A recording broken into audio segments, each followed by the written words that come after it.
نحمده ونصلي ونسلم على رسوله الكريم أما بعد فأعوذ بالله من الشيطان الرجيم بسم الله الرحمن الرحيم وجاء من أقصى المدينة رجل يسعى قال يا قوم اتبعوا المرسلين اتبعوا من لا يسألكم أجرا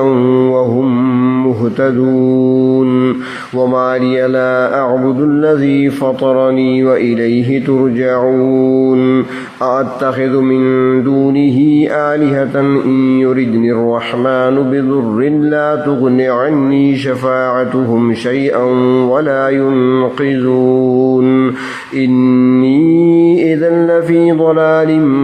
مبين إني آمنت بربكم فاسمعون قيل ادخل الجنة قال يا ليت قومي يعلمون بما غفر لي ربي وجعلني من المكرمين وما أنزلنا على قومه من بعده من جند من السماء وما كنا منزلين إن كانت إلا صيحة واحدة فإذا هم خامدون يا حسرة على العباد ما يأتيهم من رسول إلا كانوا به يستهزئون ألم يروا كم أهلكنا قبلهم من القرون أنهم إليهم لا يرجعون وإن كل لما جميع لدينا محضرون صدق الله مولانا العظيم اللهم صل على سيدنا محمد وعلى آل سيدنا محمد وبارك وسلم۔ سورۃ یاسین کی آیت نمبر 20 تا آیت نمبر 32۔ گزشتہ درس میں عرض کیا تھا کہ اللہ تبارک و تعالیٰ کی طرف سے بھیجے ہوئے نبی تھے یا حضرت عیسیٰ علیہ السلام کے حواریوں اور شاگردوں میں سے مبلغین وہ دعوت دین کے سلسلے میں انطاکیہ کی بستی میں پہنچے اور وہاں پر لوگوں کو اللہ کی توحید کی طرف دعوت دی۔ علاقے والوں نے، بستی والوں نے بدسلوکی شروع کر دی اور ان کو ایذا دینے لگے اور ان کی تکذیب کرنے لگے اور ان سے بحث و مباحثہ کرنے لگے، لڑائی جھگڑا کرنے لگے، مگر ان بھیجے ہوئوں نے اپنی تبلیغ کو جاری رکھا۔ جب علاقے والے لوگ مشتعل ہو گئے کہ اب یہ آنے والے اپنی بات پر ڈٹے ہوئے ہیں اور تبلیغ سے باز نہیں آ رہے، تو بستی والے ان کے قتل کا منصوبہ بنانے لگے۔ مفسرین کرام فرماتے ہیں کہ اسی شہر کے ایک کونے میں ایک ایماندار آدمی بھی رہتا تھا جس کا نام تفسیری روایات میں حبیب نجار آتا ہے۔ فرماتے ہیں کہ پہلے تو وہ شخص بت تراش تھا اور پھر اس نے جب اللہ کی طرف سے آنے والے ان نیک بندوں کی کرامت کو دیکھا تو اللہ تبارک و تعالی نے ایمان کے نور سے اس کے دل کو منور فرما دیا اور اس نے دعوت ایمان کو قبول کر لیا۔ جب بستی والے ان مبلغین کو ایذا پہنچاتے، کوئی تکلیف دیتے تو اس مرد مومن کو بڑی تکلیف ہوتی تھی، اور اب جب اسے پتہ چلا کہ میری بستی کے لوگ ان مبلغین کو قتل کرنے کے درپے ہیں تو اس سے رہا نہ گیا اور اس نے اس معاملے میں اپنا فریضہ ادا کرنا چاہا، اور اس سلسلے میں اس نے جو بات کہی آ کر اسی کو یہاں پر اللہ تبارک و تعالی نے بیان فرمایا۔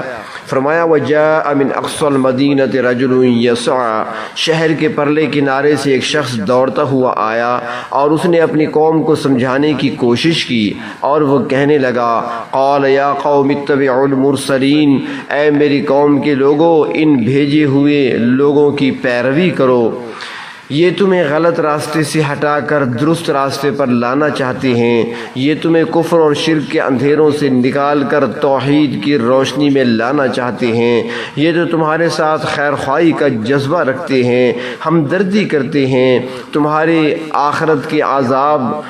کو وہ دیکھ رہے ہیں، تمہیں آخرت کے عذاب سے بچانا چاہتے ہیں۔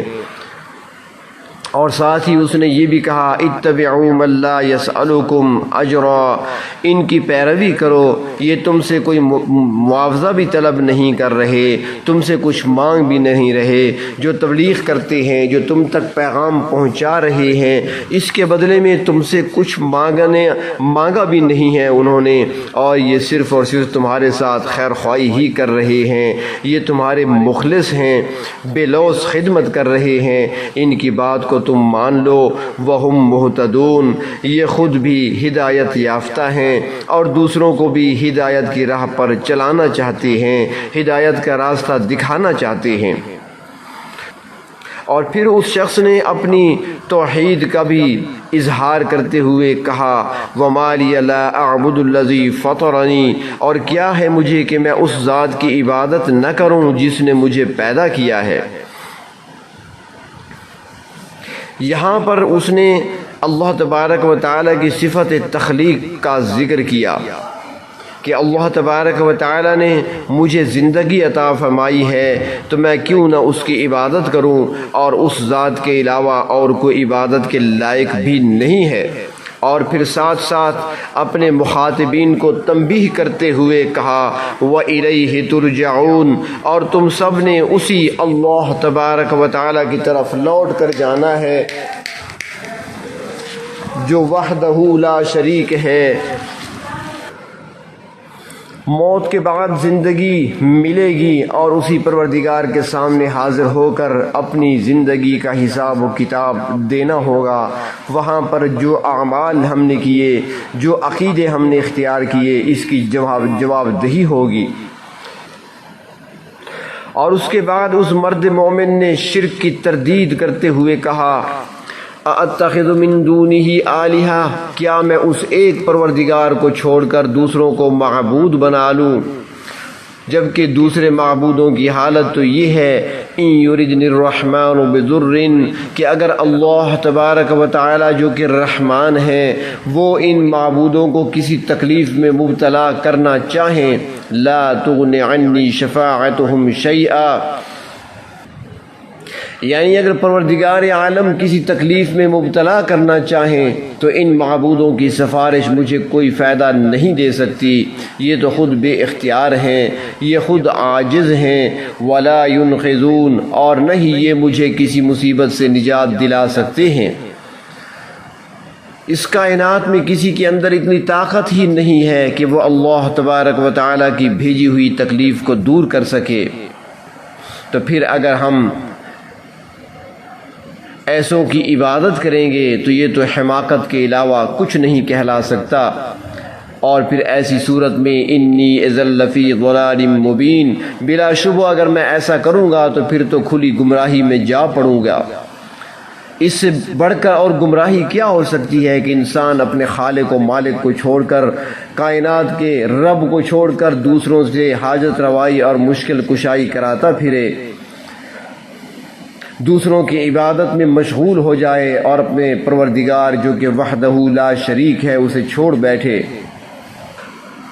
اور پھر وہ مرد مومن کہنے لگا انی آمنت بربکم، میں تو تمہارے پروردگار پر ایمان لایا ہوں۔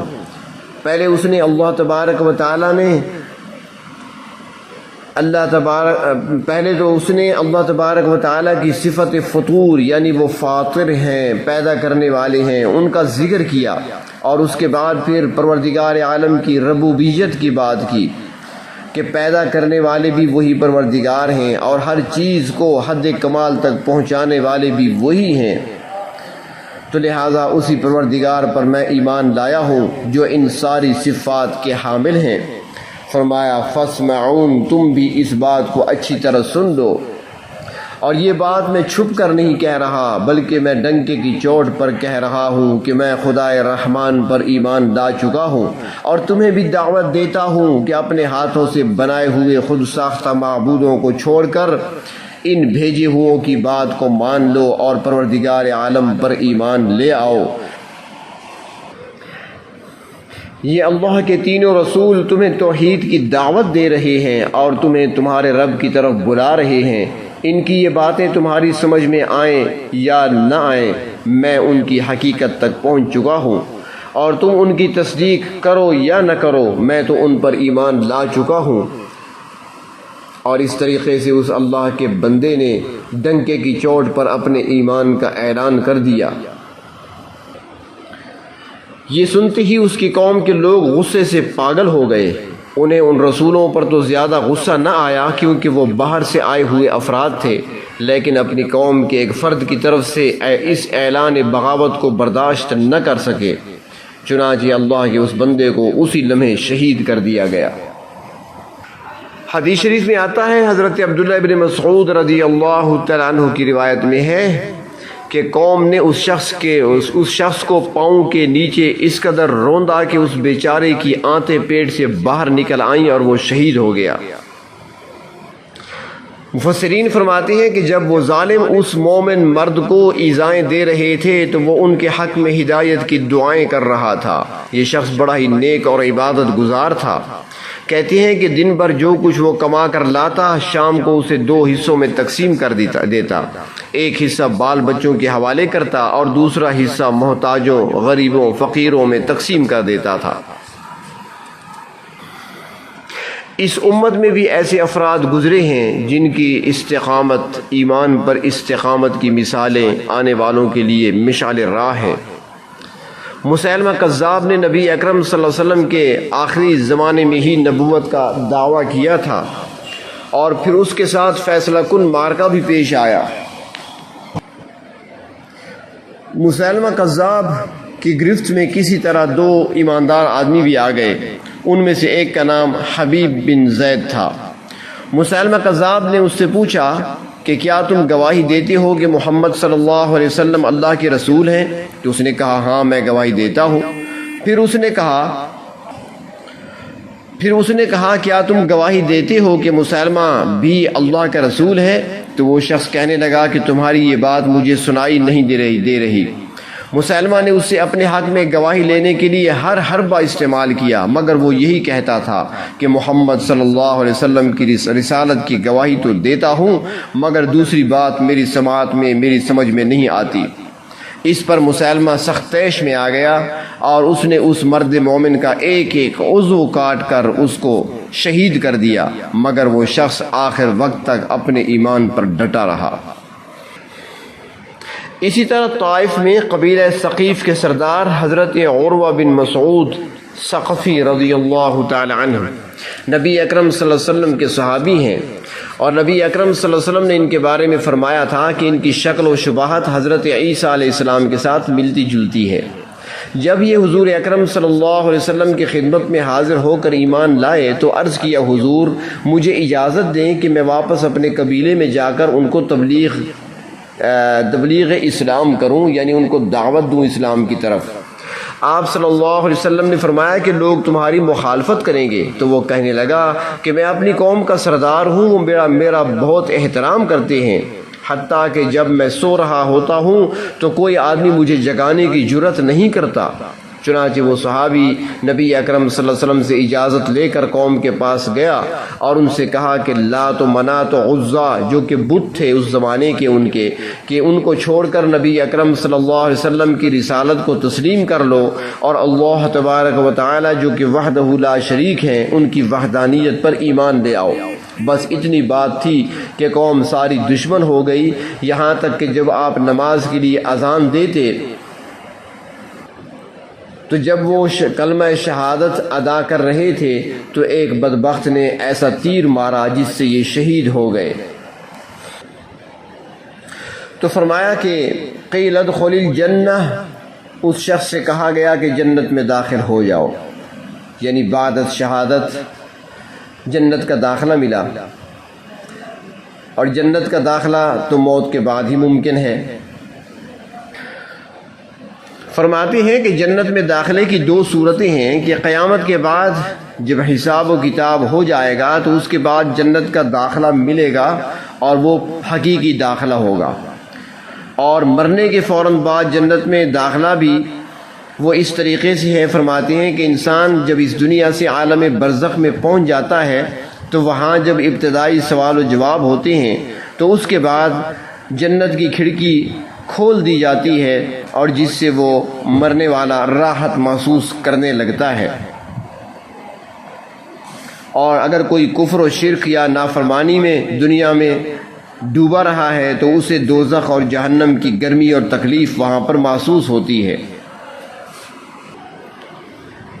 تو اس شخص کی مرنے کے بعد بھی یہی حسرت تھی، قال یا لیت قومی یعلمون، کاش کہ میری قوم کو علم ہو جاتا، بما غفر لی ربی، کہ میرے پروردگار نے مجھے بخش دیا ہے، وجعلنی من المکرمین، اور مجھے باعزت لوگوں میں شامل کر دیا ہے۔